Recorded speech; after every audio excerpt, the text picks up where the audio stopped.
I went on a couple of interviews last week, and in several of the interviews I went on, they played videos and they talked about the concept of the business being like a family.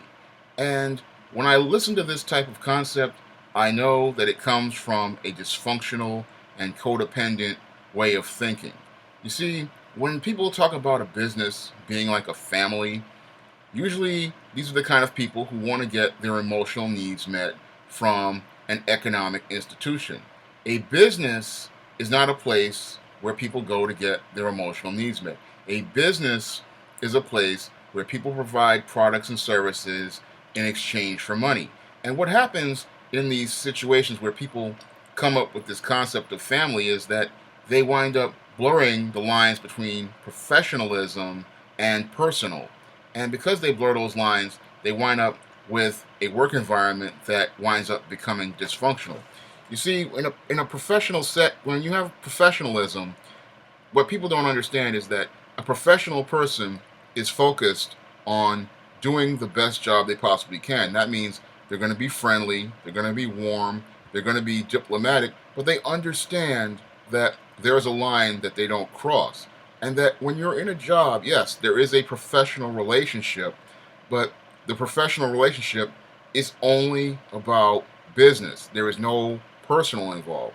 And when you hear people talking about this concept of a business being like a family, it is clear to me that they just don't understand the boundary between professional and personal. Because when you start talking about family and start talking about, people be on the job being your friends, you're setting yourself up for a really dangerous situation. This is how many men wind up getting caught up in sexual harassment lawsuits, and this is how many women wind up getting caught in jams with female coworkers where they wind up having to feud with them because they start trying to accommodate people on a friendly level and trying to do things for them personally instead of making work, all about business. And what I'm seeing when you have environments like this, what happens is the entire environment starts to deteriorate because people start thinking about how they feel personally and they start bringing their emotions into the job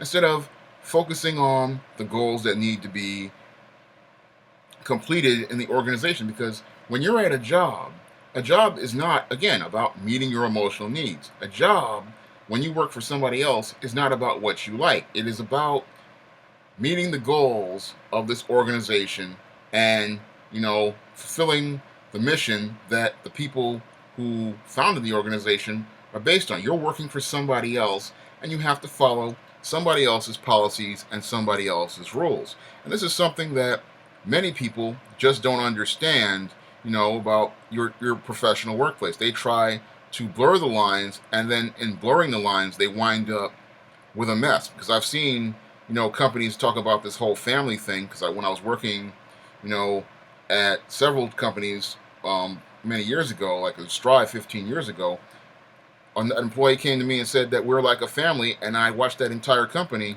95% of the employees wind up quitting. Why? Because the lines were blurred, and because the lines were blurred, people were getting angry and upset about situations in the workplace because they couldn't get their way, because they couldn't get to do the things that they wanted to do, and because they were looking to be happy. And I understand, what is required on a job. A job is not about making you happy. When you work for somebody else, you're not looking to be happy. What you're looking to be is a professional who completes their tasks on time, comes in with a professional manner that makes the business look good, and is organized enough to be able to get work done very quickly. This is what you want to be in a workplace. Yes, you want to be pleasant and cordial and friendly, but again, that's in a professional manner. You want to keep it business related. When I find with these whole family feel type people, they always want to get personal. These are the type of people who go to work and they're asking you about your girlfriend. They're asking you if you're dating. And you do really, when I go to work, I don't want to bring my personal life into my professional setting. When I go to my professional setting, again, I'm all about business. And when I'm all about business, that's all I want to focus on. I don't want to focus on other things. I don't want lines blurred because, again, lines being blurred leads to people getting in trouble. And it also impedes productivity because what I've seen in workplaces, especially when you have 3 or 4 females in an office, one female won't like the other female, and they'll start doing passive aggressive things to each other. And you have goals and deadlines that need to be met, and these females are sitting there, and some of these soft men do the same thing.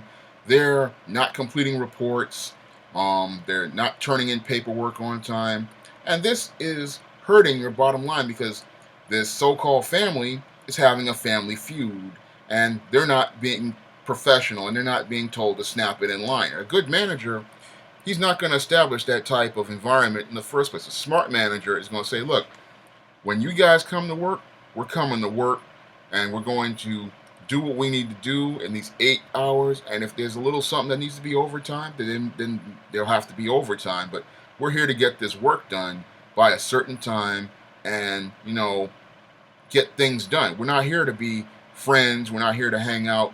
If you want friends and you want to hang out, you do that on your own time, not on this company's time. The company's time is about taking care of business. And this is something that I'm finding that a lot of people are growing up with in these jobs, talking about they want to be family, they want to be friends.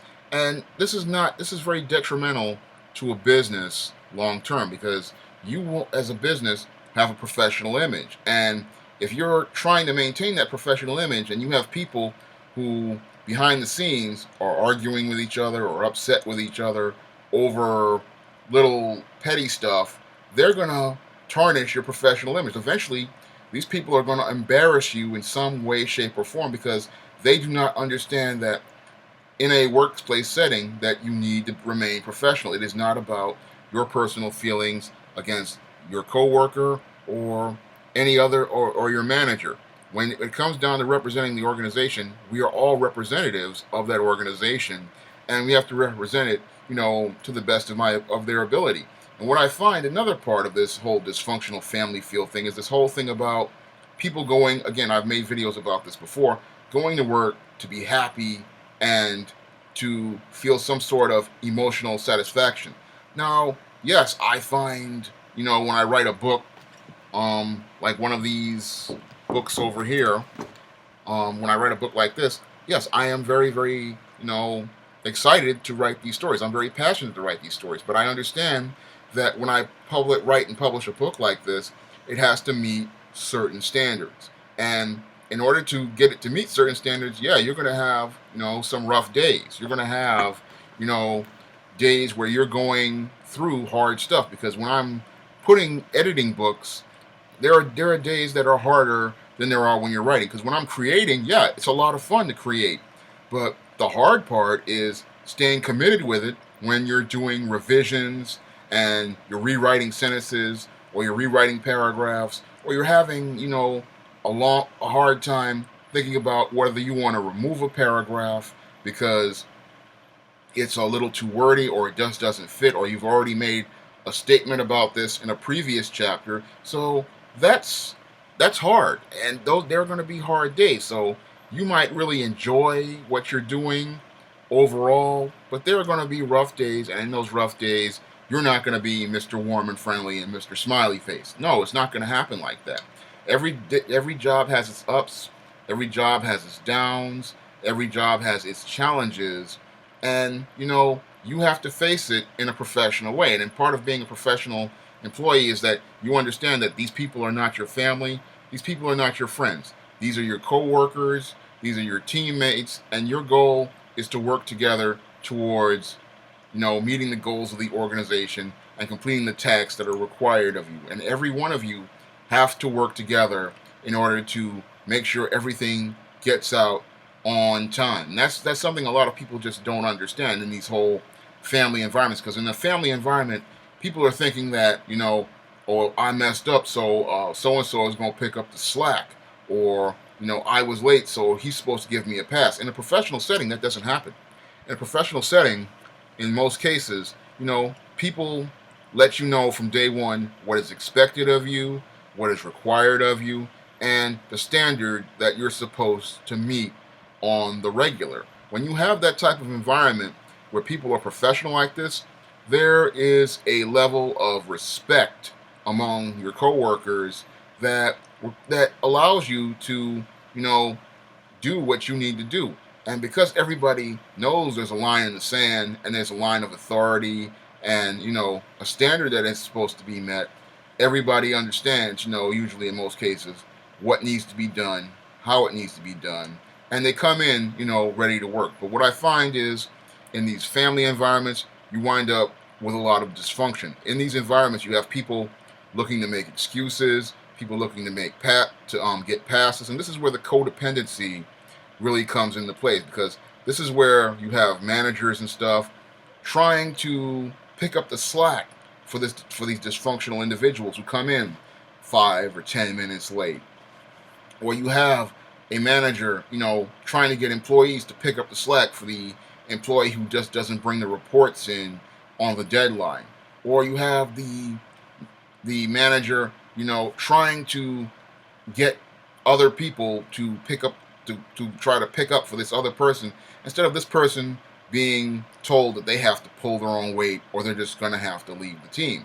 Because when you have a good manager, he or she is going to make sure that everybody is pulling their own weight, everybody has their defined roles from day one, and everybody does what they need to do. Yes, if somebody is sick, somebody will come in and fill in now and again, but people are going to do what is expected of them. And this is a problem, in these family organizations, because what happens is these people just don't feel they have to do. They go and they think it's just like their house. And the whole thing is that, again, a business is not like your family. A business is not like your home. A business is not designed to make you comfortable. A business, if it's working well, you're never going to be comfortable in it, because you're always going to be wanting to learn new things, wanting to try new things, and wanting to do new things so you can expand that business. And what I see in a lot of American companies, which is a big problem, is people looking to get comfortable and looking to make their business like their home, instead of looking at their business as a separate entity and seeing it as a business. Because again, a business's whole goal is to provide goods and services to people in order to make money for the business. The business, that's all a business needs to do. A business's culture is about that. And what people don't understand, especially from the customer service requirement, is that this salesman is not your friend. The salesman's whole goal, and their whole goal as a customer service person, and the customer service representative's goal, is to be a professional person who provides, a friendly and approachable face, so that the company can provide services and goods to the customer. And yeah, that there is professionalism in that, but it never gets personal. And this is what I'm seeing that people, have a big problem with. And I keep repeating because I want people to get it, but this is the problem that they have. They bring their emotional issues to the job, and they want the job to meet their emotional needs. And these are the people who have the biggest problem when there's an economic downturn or there's issues in the business. These are the people who get angry at the business and they start wanting to, make threats, and they start cursing out the company, and they say all sorts of crazy things about the company. And the reason why they're saying these things is because, again, they have an emotional attachment to a business. They feel that the business owes them something. And I can say, from personal, businesses don't owe me anything.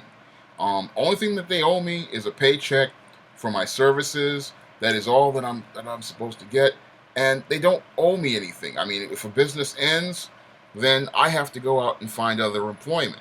The whole thing is that when you do work at a job, and this is something people don't understand, you're supposed to be working on building your own business so you can be able to have something to develop your own skills and develop your own business connections, because that's all you use a job for. A job is just a place, again, to develop experience, skills, get contacts. It's not a place for you to form unnatural emotional attachments and form unnatural personal connections with people, or an unnatural personal connection with a business. Because I've seen people do this, where they form these unnatural emotional connections with a business or an unnatural emotional connection with a job, and then when they get laid off, they get upset and they start losing their temper, and they want to shoot up the place because they feel that the company owed them something more than a paycheck. Again, all they owe you is wages for services rendered. That's all they owe you. They don't owe you a relationship. They don't owe you loyalty. They don't owe you any sort of emotional commitment. As I look at it, for the last 20 years, this is the way the job market has always been. This is what people have a hard time understanding, is that these businesses don't owe you anything. And that's why a lot of people today just pack up and move after working a place for a year or 2 years or even 5 years and getting their skills sharp. They'll go from one company to another because they understand that there's no emotional connection. But then there are people who try to form emotional connections with these companies, and they have the hard time when the business people try to break up the family. And that's all I have to say for this video. You can comment, rate, and subscribe.